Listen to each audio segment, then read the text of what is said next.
ஒரு நாள் வாழ்க்கையை எப்படி ஒழுங்காக வாழலாம் தெரியுமா? அதற்கான அழகான வழியை நமக்கு காட்டியிருக்கிறது 5 வேளை தொழுகை. நாம் சிந்தித்து பார்த்திருக்கிறோமா? எவ்வளவு அழகாக நம்முடைய நேரத்தை பிரித்து வைத்திருக்கிறான் அல்லாஹ். ஃபஜ்ர் தொழுகை. பகல் உதயமாகிறது, எழுந்திருங்கள்.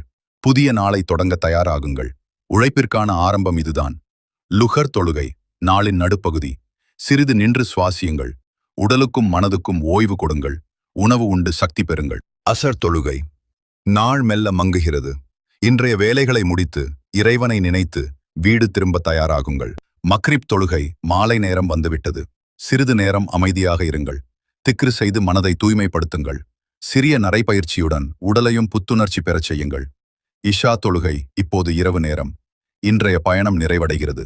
அல்லாஹ் நமக்காக அமைத்த நேரம் இப்போது ஓய்வுக்கான அழைப்பை வழங்குகிறது.